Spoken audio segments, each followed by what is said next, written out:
Continuamos en Contexto Global, la franja de France 24 en la que actualizamos las principales noticias del día. Soy Valentina Torres Sánchez, vamos a revisar los titulares. Un informe del IPC, un organismo que trabaja con Naciones Unidas, afirma que el peor escenario de hambruna está en marcha en la Franja de Gaza. La alerta indica que el acceso a alimentos esenciales se ha desplomado a niveles sin precedentes. Esto cuando ya son más de 60.000 los muertos desde el inicio de la ofensiva israelí. El primer ministro británico indicó que le anunció a su par israelí que Reino Unido planea reconocer al Estado palestino si no hay un alto el fuego previo a septiembre, cuando está prevista la Asamblea General de la ONU. Tel Aviv dijo que el reconocimiento es una recompensa a Hamás. En Colombia, el presidente Gustavo Petro volvió a pedir al gobierno estadounidense que no se entrometa en la justicia del país. Así respondió el mandatario colombiano a la crítica del secretario de Estado Marco Rubio, quien condenó el fallo en el que el exjefe de Estado Álvaro Uribe fue hallado culpable de 2 delitos el lunes.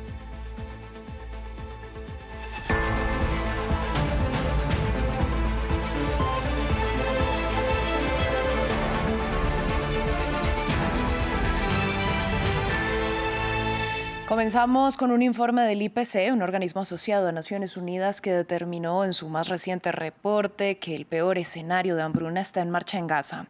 Cuando la cifra de muertos desde el inicio de la ofensiva israelí superó los 60.000, la organización señala que, así como el conflicto y el desplazamiento se han intensificado, el acceso a alimentos y otros artículos esenciales se ha desplomado a niveles nunca antes vistos. Asimismo, que los datos muestran que se han alcanzado umbrales de hambruna en la mayor parte del enclave palestino y la desnutrición aguda en Ciudad de Gaza. Necesitamos un aumento repentino de suministros de ayuda humanitaria.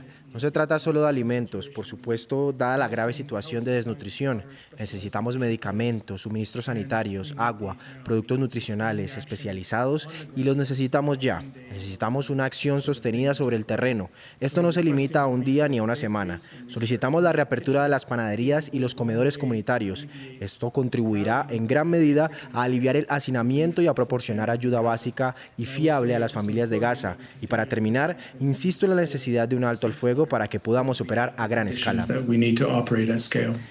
Entre tanto, el primer ministro de Reino Unido, Keir Starmer, anunció que su país reconocerá al Estado palestino ante la ONU si Israel no cesa sus agresiones en Gaza, permite la entrada de ayuda humanitaria suficiente y descarta la anexión de territorios en Cisjordania.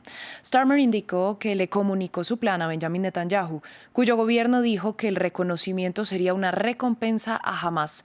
Ramiro Cueva Verena nos cuenta más. Reino Unido subió la presión contra Israel. El primer ministro Keir Starmer anunció que Londres reconocerá la existencia de un Estado palestino ante la ONU en septiembre próximo. Sin embargo, la distinción del Estado palestino está ligado a que Israel desescale su ofensiva en el enclave, acuerde un alto el fuego y garantice que no habrá ninguna anexión de Cisjordania.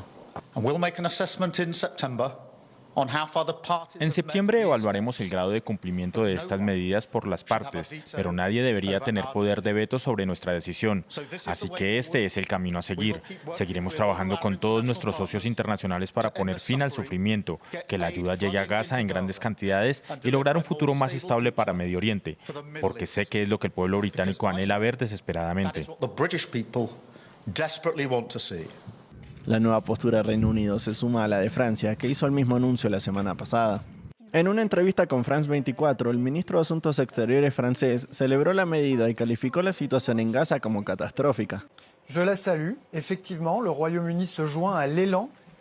De hecho, el Reino Unido se suma al impulso generado por Francia para el reconocimiento del Estado de Palestina, con las decisiones cruciales anunciadas por Francia y el Reino Unido, y con los esfuerzos conjuntos de toda la comunidad internacional reunida aquí en Nueva York. Queremos poner fin al ciclo de violencia y guerra y reabrir la perspectiva de paz en Medio Oriente. Las palabras de Starmer fueron rápidamente criticadas por el primer ministro israelí. Netanyahu dijo que esto es una recompensa a lo que él califica como el monstruoso terrorismo de Hamás y que el Estado, al que llamó yihadista, será una amenaza para el Reino Unido en el futuro. En un contexto donde la hambruna crece en la Franja de Gaza y una tregua no se avisora cercana, la comunidad internacional paulatinamente aumenta el escrutinio sobre las acciones de Israel. En Cisjordania lamentan el asesinato de un activista que participó en la filmación del documental ganador del Oscar No Other Land. El hecho se produjo durante un enfrentamiento en un conjunto de aldeas mientras sus residentes trataban de evitar que una excavadora dañara sus tierras y propiedades. Allí un reconocido colono israelí, sancionado por varios países, abrió fuego contra los manifestantes y ahora enfrenta cargos de homicidio involuntario. Andrés Mesa Muñoz con los detalles. Él es Ginon Levy, el sujeto acusado de asesinar a un prominente activista palestino durante un enfrentamiento en la aldea de al-Jair en la Cisjordania ocupada. El hombre fue filmado disparando su arma contra un grupo de ciudadanos que trataba de evitar que una excavadora dañara tierras y propiedades palestinas. Levanté mi teléfono, no teníamos armas ni nada e intentamos detenerlo. Sacó su arma y empezó a disparar al azar. Levy, quien es famoso por ser un colono israelí radical y ha sido sancionado por Estados Unidos, Canadá y Reino Unido, fue detenido después del ataque, pero luego fue puesto bajo arresto domiciliario y ahora enfrenta cargos de homicidio involuntario. La víctima mortal, Auda Hatalin, era conocido por intentar impedir la invasión de colonos israelíes en Masafer Yatta, un conjunto de 19 aldeas palestinas. Una lucha registrada en el documental ganador del Oscar No Other Land y que, según su director, se grabó con la ayuda del mismo Auda. Tras el 7 de octubre hemos atravesado momentos difíciles que incluyen la anexión de tierras, la prohibición del pastoreo, de que la gente acceda a sus tierras, ataques directos y a veces incluso asesinatos. En la década de 1980, Israel declaró este territorio ocupado como zona militar y ordenó la expulsión de sus residentes. A pesar del aumento de la violencia, unos 1.000 palestinos aún permanecen allí. En Colombia, la declaratoria de culpabilidad en primera instancia contra el expresidente Álvaro Uribe por 2 delitos ha desatado varias reacciones y con alcance internacional. El actual mandatario Gustavo Petro cargó contra Estados Unidos por sus comentarios contra la justicia del país. Juan Pupiales tiene el informe. Una decisión inédita y un país dividido. El país espera a conocer este viernes la sentencia contra el expresidente, a quien la justicia encontró culpable en primera instancia de fraude procesal y soborno en actuación penal en el denominado caso de los falsos testigos, que lo vincula con el paramilitarismo. No solamente el Partido Centro Democrático, la principal formación opositora, ha cerrado filas en torno a su líder, sino que Estados Unidos le mostró su apoyo a través del secretario de Estado, Marco Rubio. El único crimen del expresidente Uribe de Colombia ha sido luchar y defender sin descanso a su patria. El uso del sistema judicial de Colombia como un arma por parte de jueces radicales ha establecido ahora un precedente peligroso. Desde la ciudad de Santa Marta, en un evento conmemorativo, el presidente Gustavo Petro contestó a Estados Unidos, reiteró su demanda para que Washington se mantenga al margen de los asuntos de Colombia. ¿Por qué la Corte Constitucional a través de su presidente no se para y dice que este país es independiente y soberano y aquí se respetan los jueces y las juezas? ¿O es que nos volvimos de nuevo colonia? Y yo quisiera ver al presidente del Senado, que es del Congreso, oriundo del Caribe, que ha sido mi amigo en algunas ocasiones, decirle a los Estados Unidos que aquí Colombia no baja la cabeza. O si no, estamos invitando nuevos conquistadores, nuevas espadas sanguinarias. La defensa de Uribe dio a conocer que presentará su apelación para el 11 de agosto. El tiempo es un factor a tener en cuenta, y es que para evitar la prescripción del caso debe haber un fallo de segunda instancia antes de mediados de octubre. En Guatemala se cumplen 3 años desde que el reconocido periodista José Rubén Zamora fue detenido. Su caso no avanza en los tribunales y, pese a llamados reiterados, se le ha negado la prisión domiciliaria. Andrés Suárez Jaramillo nos amplió los detalles.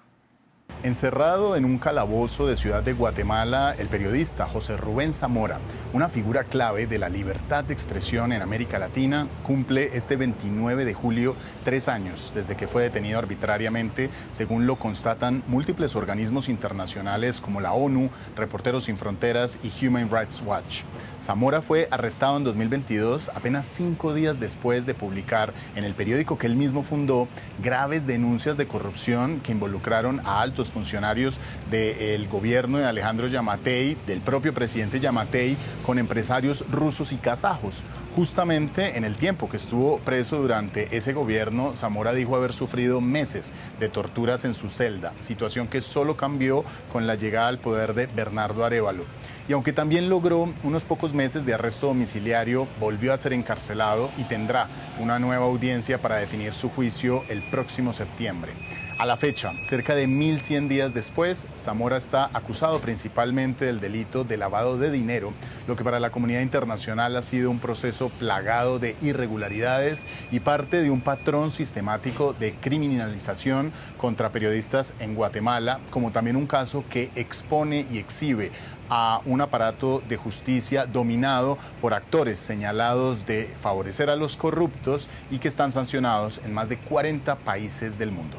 Vamos a Estados Unidos. En medio de la controversia por el caso de Epstein, el presidente Donald Trump indicó que el empresario le robó a algunas de sus empleadas de su spa de Mar-a-Lago para contratarlas. El republicano dijo que recibió quejas de que Epstein, posteriormente acusado de tráfico sexual y quien se suicidó en prisión, según el FBI, se llevaba a su personal de su centro y le pidió que no lo hiciera. De hecho, una de las trabajadoras que pasó, según Trump, de su spa al de Epstein, es Virginia Giuffre, la mujer que acusó al príncipe Andrés de abusar sexualmente de ella cuando era menor. Giuffre se suicidó en abril pasado. No quiero decir 2 ni una cifra, hablo de hace muchos años, pero sí, se llevaba a gente. ¿Y cómo se llevaba a gente? Digo, no lo hago más, ¿sabes? Trabajan para mí. Y se llevó además a otros y una vez que lo hizo fue su fin. No me gustó. Cuando roban a la gente no me gusta. ¿Eran mujeres jóvenes? ¿Qué estaban haciendo en el spa? Sí, gente que trabaja en el spa. Tengo un spa estupendo, uno de los mejores del mundo en Mar-a-Lago. Y sacaron a la gente del spa, los contrató. En otras palabras, se fueron y otros venían a quejarse. Este tipo se lleva a la gente del spa, yo no lo sabía. Y luego cuando me enteré les dije, oye, no queremos que te lleves a nuestra gente, sea del spa o no. No quiero que te lleves a la gente. En otras noticias, al menos 4 personas murieron y más de 500 fueron detenidas en medio de las protestas que se registraron este martes en Angola. Los ciudadanos se manifestaron de manera masiva contra el aumento en los precios del combustible por segundo día consecutivo y aseguraron que el incremento de más del 30% ha generado un alza en el costo de los taxis, el método preferido de transporte para muchos angoleños. Según la policía, los arrestos estuvieron vinculados a casos de vandalismo y daño de negocios. Las fuerzas de seguridad han sido acusadas anteriormente de uso excesivo de la fuerza. Cerramos en China, donde el gobierno anunció un nuevo plan para subsidiar a familias con hijos de hasta 3 años para fomentar la natalidad del país, donde el crecimiento de la población se ha desacelerado. El año pasado, India superó a China como la nación más poblada del mundo. Subsidios para la crianza en China. Los padres pronto recibirán ayudas del gobierno central como apoyo para sus hijos pequeños. 3.600 yuanes, cerca de $500 al año por niño hasta los 3 años. Se espera que esta política beneficie a más de 20 millones de familias, siendo una buena noticia para quienes luchan con el aumento de los costos del cuidado infantil. Todo es muy caro, la educación, todos los aspectos de la crianza de un hijo. Comparados con nuestra generación, los costos definitivamente han aumentado exponencialmente. China es uno de los países más caros del mundo para criar un hijo, con un coste total mayor a $75.000 según un instituto de investigación chino. China ha pasado de ser la nación más poblada del mundo al segundo lugar, detrás de India.